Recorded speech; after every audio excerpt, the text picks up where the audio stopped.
Perkembangan dana DD di Kabupaten Lebong. Terhitung hari ini, dari 93 desa yang ada di Kabupaten Lebong, baru 7 desa yang sudah mengajukan persyaratan ke Dinas PMDSOS. Masing-masing ada di Kecamatan Topos, Kecamatan Pinang Belapis, dan beberapa di Kecamatan Uram Jaya. Disampaikan langsung oleh Kadis PMDSOS, Reko Haryanto Esos, untuk desa yang sudah mengajukan akan segera diberikan rekomendasi untuk mendapatkan penyaluran dari pemerintah Kabupaten Lebong maupun KPPN. Pelaksanaan alokasi dana desa sudah ada 7 desa yang telah mengajukan pengajuannya ke Dinas PMD dan Sosial, dan sesegera mungkin nanti akan diberikan rekomendasi untuk mendapatkan penyaluran baik itu dari pemerintah daerah Kabupaten Lebong maupun dari KPPN untuk pelaksanaan DD. Selanjutnya untuk tahap pertama penyaluran dana desa di tahun 2020, menanggap adanya instruksi dari pemerintah pusat bahwa desa diwajibkan menganggarkan untuk kebutuhan bantuan langsung tunai kepada masyarakat terkait mengenai pandemi COVID-19.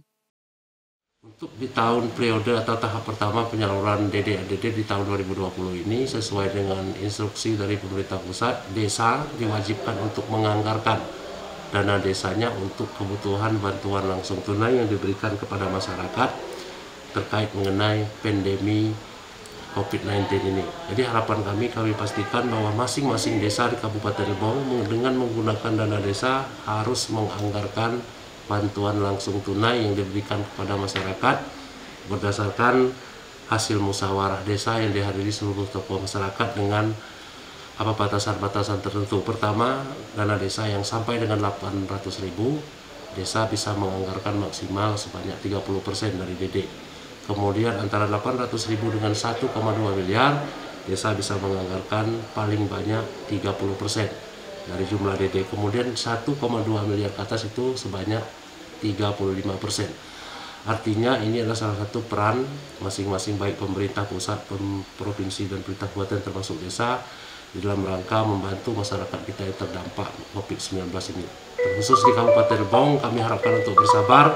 Mungkin dalam waktu tidak terlalu lama ini lagi ada beberapa desa yang sudah bisa menyalurkan bantuan langsung tunai kepada masyarakatnya.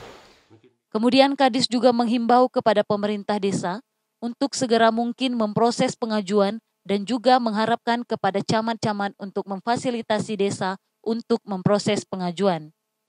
Jadi artinya kami berharap peran camat akan menyampaikan kepada desa-desa yang belum memproses pengajuannya agar sesegera mungkin, dan harapan kami juga Pak Camat tolong difasilitasi agar hal-hal ataupun memang diketemukan kendala agar segera dikomunikasikan ke pihak yang terkait. Dimas Rega melaporkan.